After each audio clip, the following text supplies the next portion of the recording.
All right, welcome to this edition of the Chris Smith Show, where we do some money talk.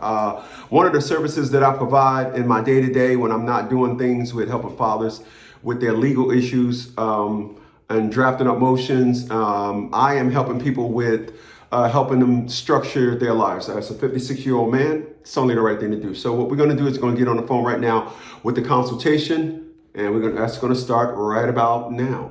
All right.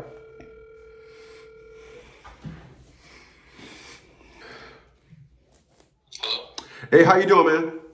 Hey, how's it going, man? Hey, it's going good, man. Do me a favor, state your city and state for me. Laurel, Maryland. Oh shit, Laurel, Maryland. Okay. And it is 6:11 p.m. in Eastern Standard Time. Oh, so you're East Coast, okay. And it is 11/18/2025. Hey, how'd you hear about us?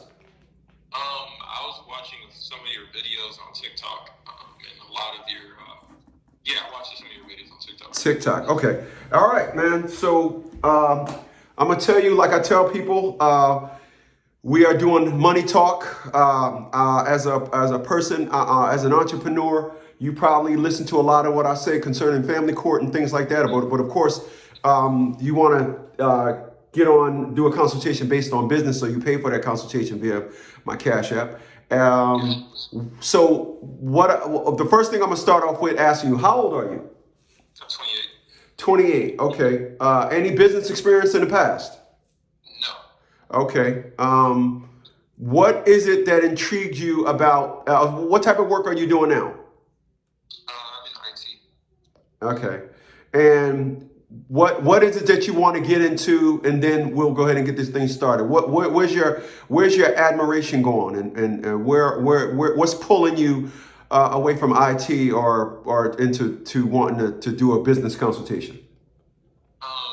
It's just like the instability of the market right now is very competitive, and it's not very like a really secure route. I spent a lot of years in it, but even me, I know I can't stay in this. It's not a safe long-term investment for myself. So I thought it would be in my best interest to learn from somebody that's already in the game. Beautiful. Entrepreneurship. Beautiful. Hey, you got a family? Yeah, sort of. Yeah. Okay. All right. So, IT. How long were you into IT exactly? How long exactly? Being 28, how long were you into it exactly? I would say about 3 years. 3 years. What were you doing before that? I was working at a warehouse. Okay.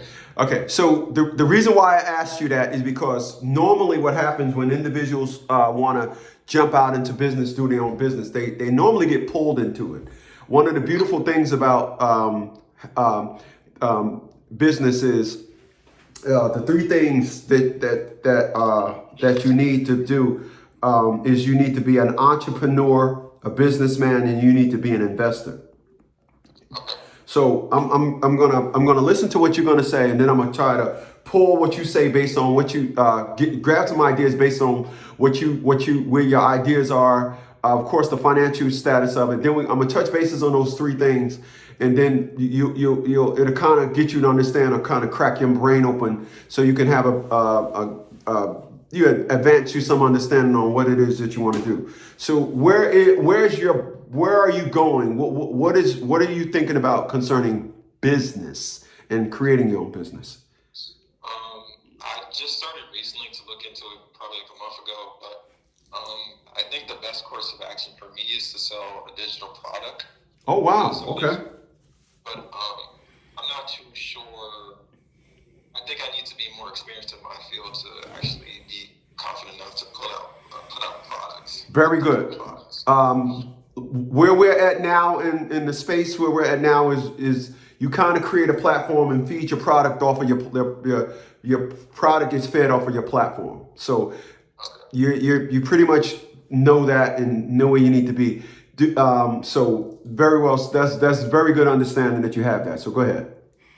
Okay. Oh, you want me to continue speaking? Yeah. Mm-hmm. Yeah. So I ran across one of your videos, and you were talking about another topic, which was just like baby mama drama and stuff. But you mentioned that you have 5 streams of income, and that's like the first time I ever heard of something like that. My man. It was like he's talking on the air. how does that work? That's remarkable. Beautiful. And I was like, I need to get in contact with this person. I don't know. I don't care how much money I lose. I need to get at least talking with a person who's able to do something like that. Maybe it'll inspire something in me to figure something out for myself to have another stream of income or multiple streams of income in my future. Right. Okay. All right. So, well, first of all, I appreciate that that the fact that you you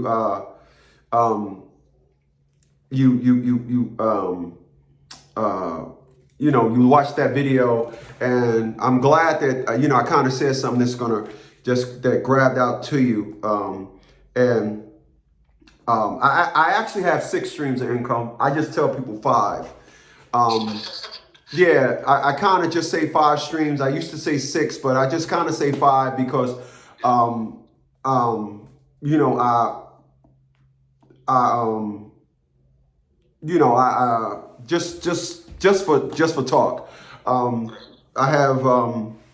I have military. I'm retired from the military, and then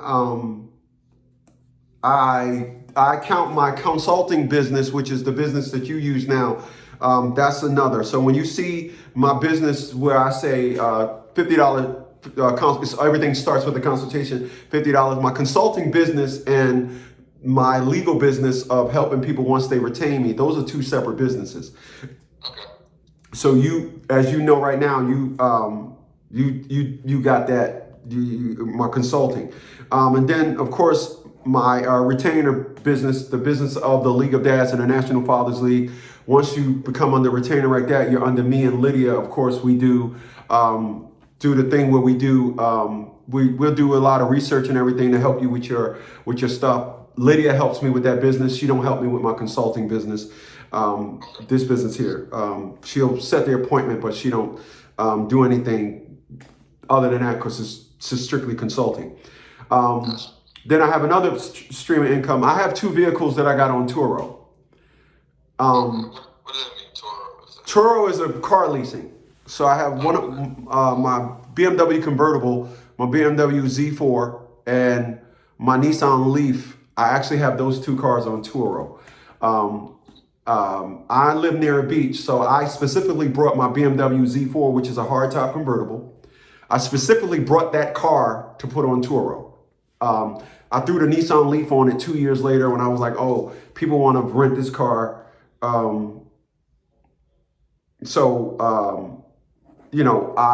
put those businesses on there. Then I have my other businesses I have is where I like you said, digital property. I want to start moving my books, and I think I need to start moving my books over to the digital space where they can be more successful. And so I'm going to move the next book that I'm bringing out is Child Support Don't Do's. I'm going to bring that out. I'm an older guy, so a lot of my franchisees, and that's my final business. But I'm going to just tell you, my books, I'm being old fashioned. I like to bring my books out to a hard copy. I don't like that thing where I hear people say, yeah, I wrote a book. It's available on Amazon Books. I don't have any of my books on Amazon Books. All my books are the original hard copy. Get you get somebody to proofread them. They go into a publishing. They go into print. I like when I was talking to my publishers now, all of my stuff is going to be brought out on my own publishing brand. I like to, where we at with it? Oh, what day are we going into print? I like that good old fashioned talk. Not, I wrote a book and it's on a digital, Amazon digital joint. I'm 56 years old, so that's what. And then my last stream of income is, of course, I have 2 franchisees of this company. And one of the franchisees that you hear about me talk if you listen to my videos, I talk all the time. I got a franchisee in Brooklyn, New York, and I have a franchisee in Rochester, New York. And they took this business, and the monthly franchising fee that goes with that, and they take it, and do a lot of my franchise. So when they get a client, they come up under their franchise, and the $50 consultation and all that gets divided up between them and I, and the $500 monthly retainer to retain me for it gets divided up as well. And then Lydia then comes up under there, and they have Lydia at their disposal, specific things that are going on in their jurisdiction and everything. We help them and draft up their motions and everything so they can better get things going. So that business right there, which is a good business, those individuals have that, and so those are all my incomes. And at 56 years old, I can tell you that business is a gift. All right. Business is a gift. Business is not. I seen a video a woman did yesterday, a couple of days ago, actually. Yeah, yesterday. Yeah, anyway. And she said, don't start that business. She said, don't start that business. She said, I don't care what they told you. Don't start that business. And I will second that. If I can give you an example, then I'm going to get into the 3 things needed to start a business, okay? I met a woman, and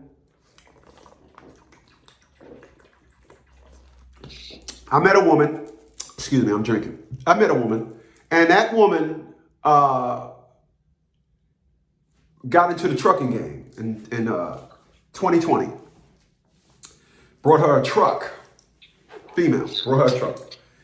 She brought her a truck, and 3 years later, she pops up with a brand new 2023. She was proud of herself. She was like, I got a truck. And I'm like, huh? Well, I was into trucking. And anybody would tell you in 2023, the trucking game was a black hole. The market was shifting. They were trying to put a squeeze on owner operators to get back, so they made the price of gas high. It was a trick. It worked. Don't hear about too many people saying they're not owner operator no more. But she didn't see the writing on the wall. And so they, before you take a $6,000 load from Maryland to Mississippi and take now they offer you that same load for $1,200. And, she didn't understand. So she compensated by just constantly taking loads. She compensated by just running. Well, anybody that knows the trucking game knows that that's not possible. You have to take a rest. She was not taking a rest or doing anything. Well, and you can't, when you buy a brand new truck, you just became a slave. You're signed up to be a slave. If you don't have no money, you got that truck based under some jacked up conditions. Meaning, I know her. So there was no way she was going to talk about, oh, I just brought a $160,000 truck and you put down 120. You got a $60,000 truck under the context of you pay $3,000 every 2 weeks. Oh, so you're like paying it back. It's just like, Yeah, when the less money, the trucking game is going to give you what you want.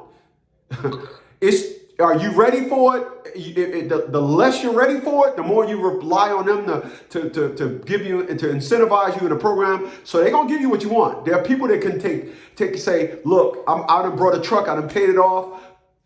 If I trade it in, they'll give me 80. That's gonna put me back in the payment game, but it's gonna kick my warranty. I'm gonna have a warranty on the truck for 3 years. Problem with a warranty is when the truck is under warranty, I gotta bring it off the road.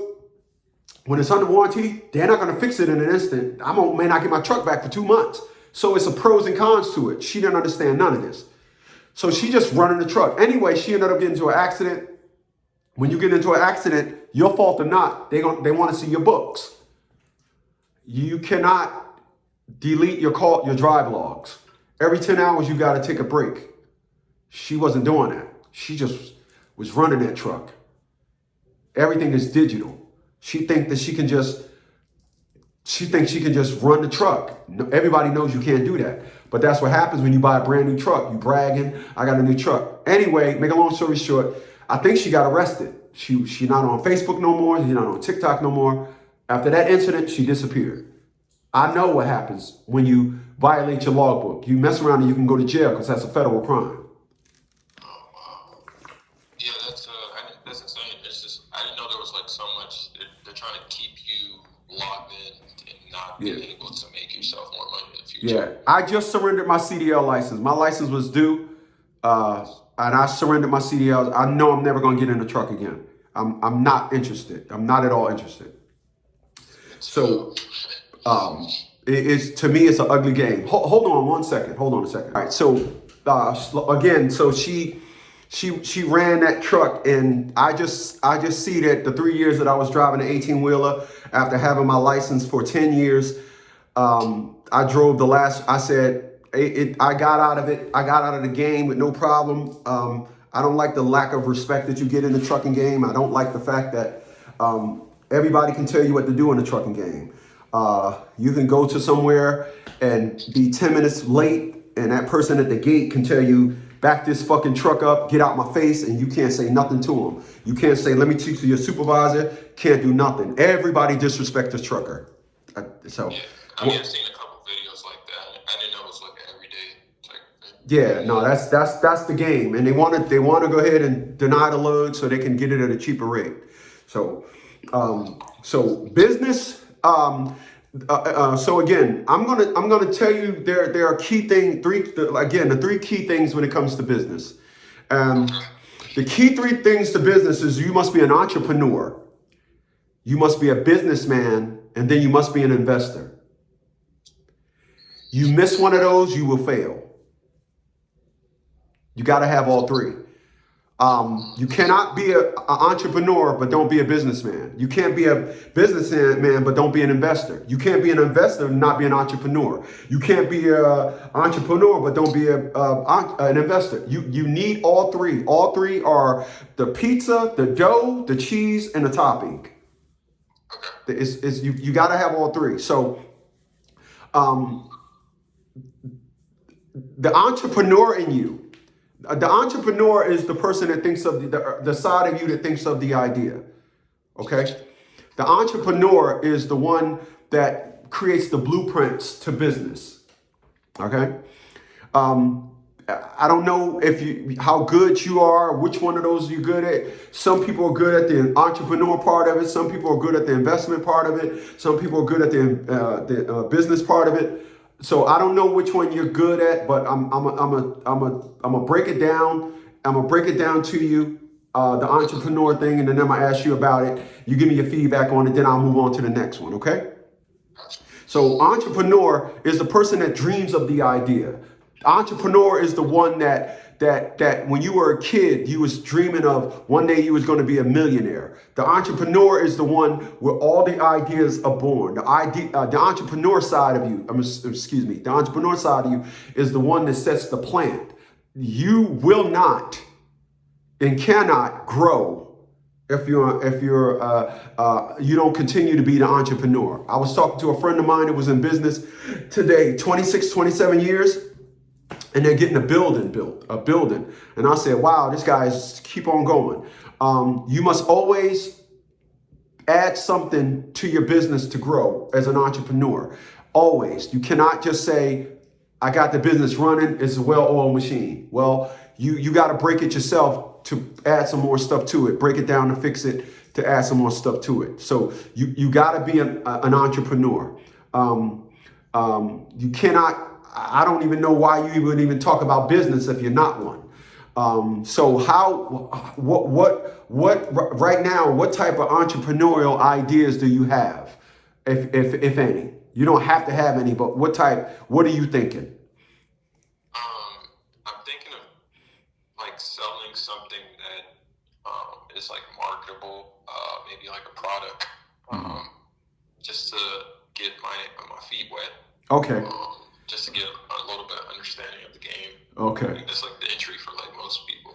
Yeah. Okay. I'm not too sure.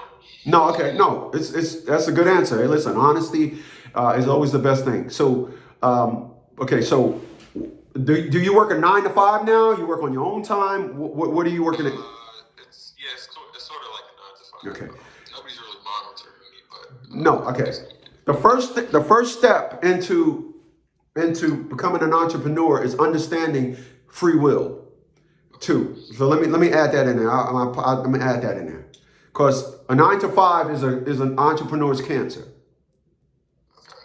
You cannot be an entrepreneur and have a 9 to 5. There's just no way. So what am I saying? There are things that you can do out there. So so I'm gonna give you an example. I used to do DoorDash. And I made $1,500 a week doing DoorDash. I did $72,000 a year doing DoorDash. that's a And lot. yeah, I was doing $1,500 a week doing DoorDash. And and you know, I would start at 5 in the morning till 10 o'clock. From 10 to 11, I would go to the office, aka it was a studio at that time, and from 10 to 1, and I would get back in the car and then do from 12 to 8. I would start back 12 to 8. So I put in time. I wasn't no free ride. I was doing it, like I said, from 5 in the morning to 10 in the morning. Then from 10 to 12, I would take a little nap or whatever, go to the studio, do consultations, whatever, blah, blah, blah. Then I would get back out there at noon until 8 o'clock at night and do it all over again. The beautiful thing about it is I was in a one-zone area. I was out in Surrey, Virginia. Surrey, Virginia is in the middle of nowhere. So because it was in the middle of nowhere, like you're in Maryland. I'm sure if you used to sign up for the DoorDash app, you would look in Maryland and there's 20 zones. And that was what I didn't want. I could have went to Virginia Beach and did it, but I didn't want to go to Virginia Beach. Somebody ordered something in, Okay. Somebody ordered something in Norfolk and I'm shuttling back to Norfolk, but then I got to go all the way back to Virginia Beach to get back into my zone to take orders. So I did somewhere where it was one zone, just one zone, and that was it.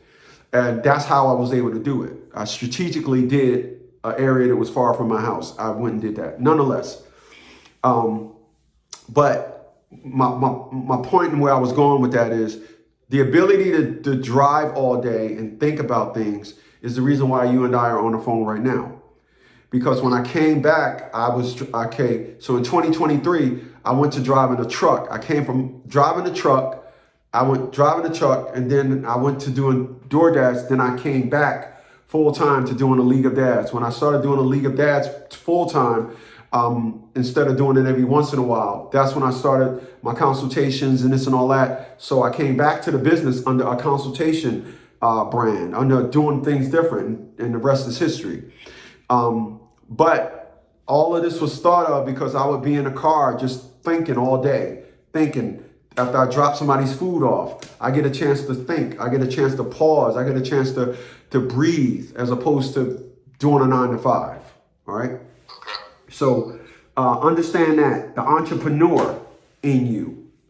Then once the entrepreneur in you gets established or come up with an idea, your investor side of you take over. Remember, you need to be an entrepreneur, a businessman, and an investor. So once you become an entrepreneur, this is where probably 90% of the people never bring their dreams into fruition because they're not an investor. They have all these dreams and ideas and never invest in it. One thing my friends used to always say to me, Chris, you come up with an idea on Tuesday and you got it active Tuesday night. Yeah. Do you know, after I did my 21 years in the military, I got out and started working for the post office. I was working for the post office. Then I thought of cleaning carpets. I got one $277 job about a week later after I started doing carpets and quit the post office. People said, bro, you got to wait until the business grows up. I said, nah, if I made one $277 job a week after my advertisement went out, more 277 jobs are going to come. And people were saying, Chris, nah, that's not how it worked. Well, that is how it worked. That's how it went. And people don't understand that. So I took the time to invest. And then, and once I invested, it's like my two franchisees that invested in my company. They invested in the League of Dads. They got a chapter of the League of Dads, chapter 201 and chapter 203 in New York. And these guys they're a spinoff of what I do.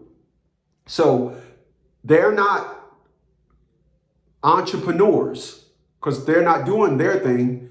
They're doing my thing. But it's okay to, like you say, they took their investments side of them and tagged along. So if I was to ask you, how good are you at investing? I'm going to first start off by saying this. Do you have any investment apps? I haven't gotten into investing at all. I'm sorry, say that again. I haven't gotten into investing at all. So Okay. I'm new to investing. I'm not really sure where to put my money. Everybody keeps saying like SF. No. Something, but Hey, listen, you listen, don't think you're doing something wrong. You're doing it right. So you start off with Robinhood. Here's what I would do.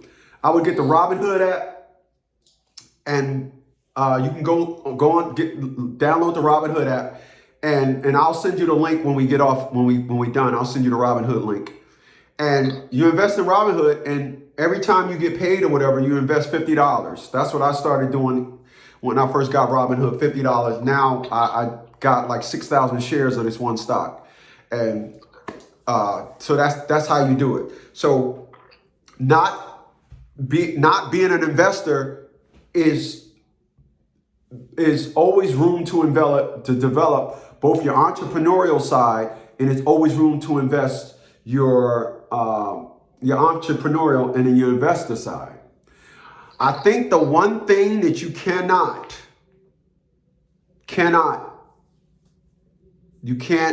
you will die. You have to be a businessman. You cannot exist in this, even though things may be cookie cutter, the market brings about change. If I can give you an example of what I mean. My dad had a nice business, and my dad was doing the business 20 years or so. Then the business changed in New York City. The damn Mexicans infiltrated the business, and my dad never adjusted. And because he didn't adjust, he couldn't keep up. yeah.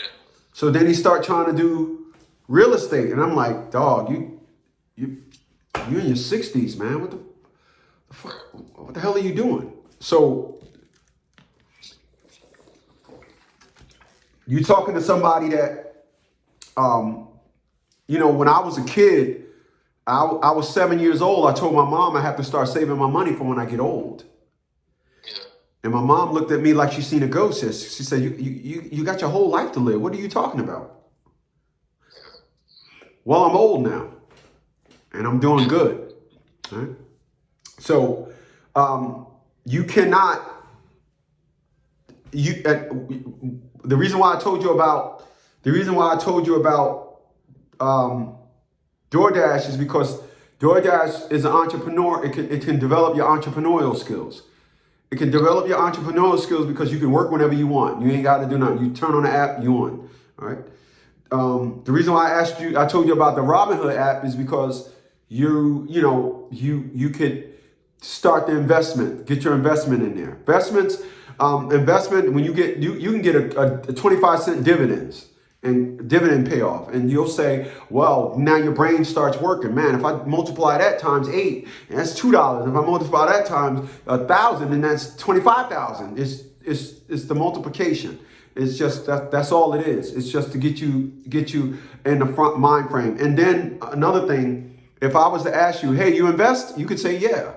They don't know you only invested $50 in Robinhood, but it puts you in a different puts you in a different climate of conversation and different climate of people, because you may be able to say, yeah, I invest, or you may look up a stock, or you could be just watching something. The thing I made mention of Robinhood is you never know when somebody's going to say, hey, you know it's a good stock to buy?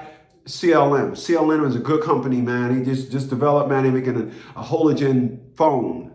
And then you go to your Robinhood app, look up CLM, buy a share. So it's always good to have that. So Robinhood as an investment app.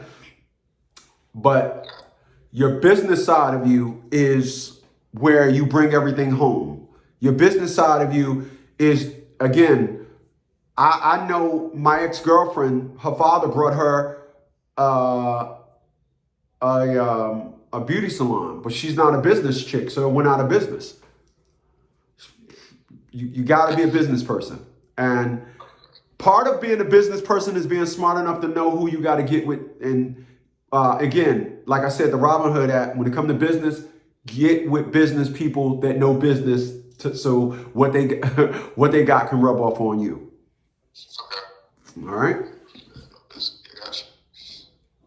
Any questions?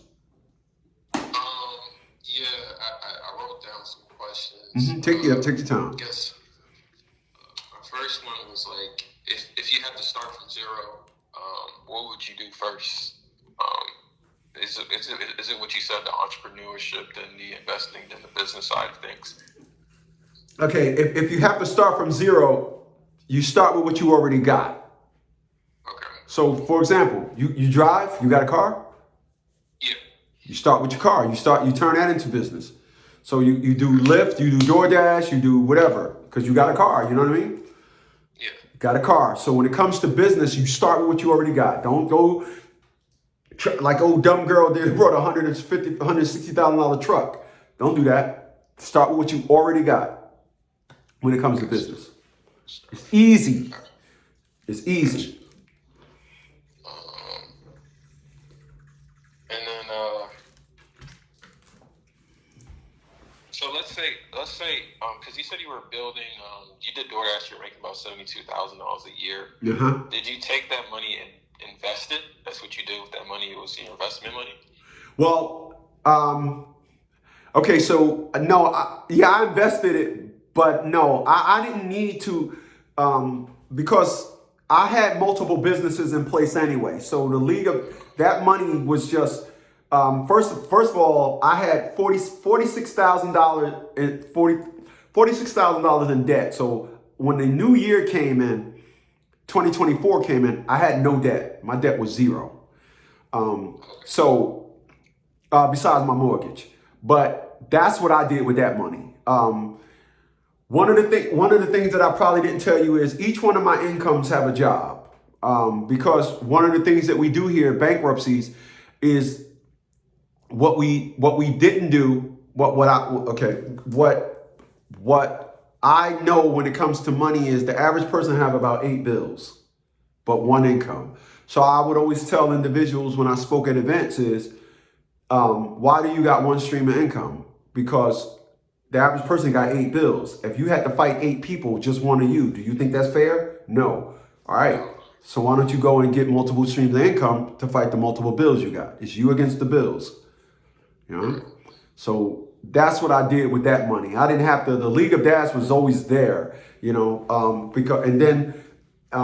understand too, as an older person, the administrative life suits me well. I don't want to do the physical as much no more. So I'm going to do everything that is going to be more up on the administrative side of it. Okay. And do you think me starting off, I should just, did you, I guess my next question is, did you watch any videos or any books or any people in general help you navigate through all the things that you needed to navigate through? Good question. Okay.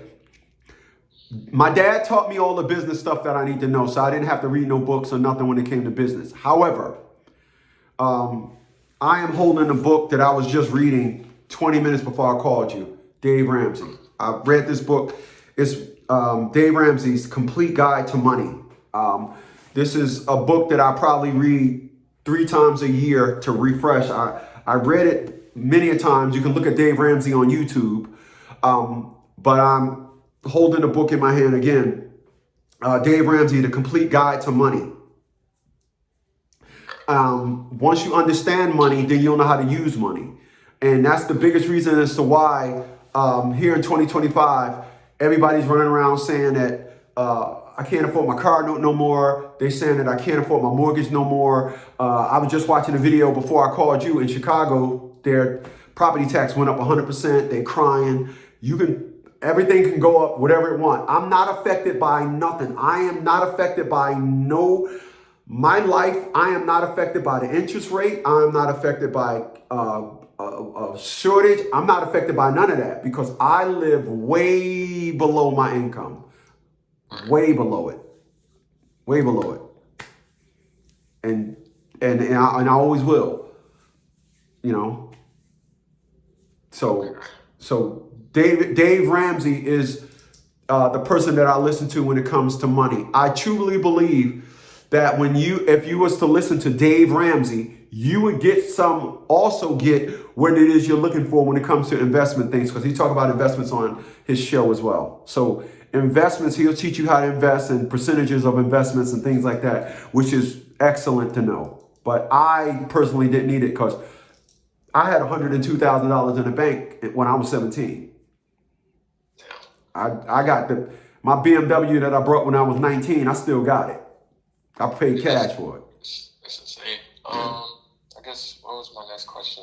You mentioned that you publish books. How did that process go? What do I need to know about that if I want to maybe publish a book of something I've done? Yeah. All right. So here's the crazy thing. I turned 50 years old in 2018. In 2019, I wrote 11 books. Out of all 11 books I wrote, only one of them is published. When I took the second one to the publisher, I had got a call from a female that said, hey, I'm looking at page whatever on your book, and there's an error. And so I looked at it and I said, holy sweat. And so I called the publisher and I said, did you guys proofread my book? And did you do this even though I signed off on it? I told them that I don't read my books because to me, I don't want to relive my pain. So when people say to me, have you ever read your book? I say, nah, I never read my book. What? How you? Nah, the pain of the book, of execution and the thought process was enough.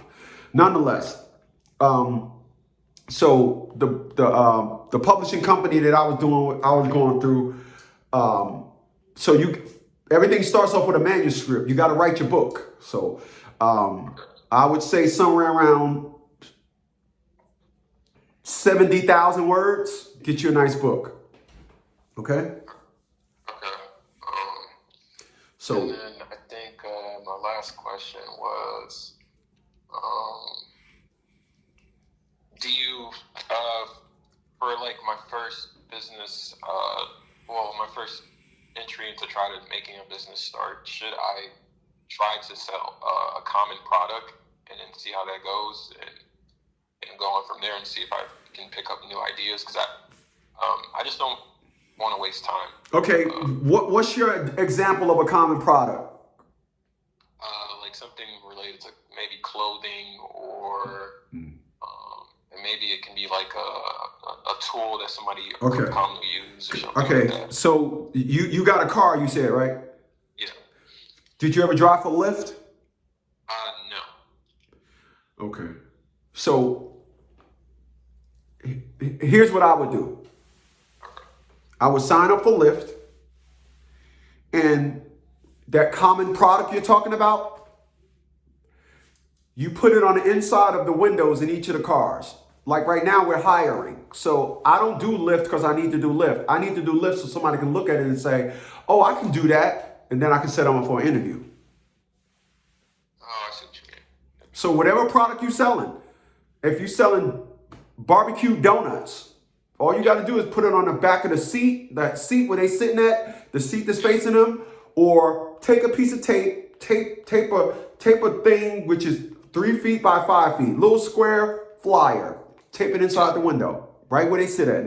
Everybody get in my truck and look at it. Oh, that's not, yeah. So again, when you're selling something, you need a platform. You just getting out selling stuff, who knows you? Don't nobody know you. So whenever you want to start selling a product, you got to create a platform. And that platform, people will feed off you. You'll create something where people feed off of. So you would start with, like, if you want to start a platform, you start off with a YouTube channel. You start off with social media channel. And then when people start attracted to you, do you say, hey, I got this product? That's when it starts off. But don't. I gotta build the base first. Yeah. I assure you, McDonald's, who motherfuckers wanted burgers before they made the first McDonald's? Okay. I assure you that. Yeah, that's all the questions I had. I think you said you were going to send me something after the call. Yeah, what I'll do is I'm gonna send you the link to Dave Ramsey, and I'm gonna send you the Robinhood investment app link. Okay, man. I appreciate the call. I learned a lot. My man. Yeah, and listen, like, and I appreciate you asking me to mentor you, to give you some ideas and because a lot of people don't realize. I'm gonna end it with this. I go to therapy, and my therapist asks me every time. She asks me, "What is your purpose of coming to therapy?" And so I got to give her a reason. Yeah. And when she said, "What's your reason to come to therapy?" I said, I come to therapy. I'm coming to therapy so I can, because I want to pet my pain. And she said, "Wow, pet your pain?" I said, "Yeah, pet my pain like it's a dog." I said, "What you got to realize, what I realize is I got to make friends with my pain." Yeah. You know, and she said, "Wow, wow, that's good." So, life throws a whole bunch of stuff at us, and the unfortunate with a lot of people, especially black folk, the unfortunate with a lot of black folks is honesty is absent. And just be honest with yourself. Understand I will just tell you, understand what your strengths and your weaknesses are, and you'll be all right. Okay? All right. I appreciate it, man. My man, you have a good one. You too. All right. Hey, listen, man, I appreciate you guys for checking this out. Christmas show. This is episode 12. And I'll catch you guys on the next one.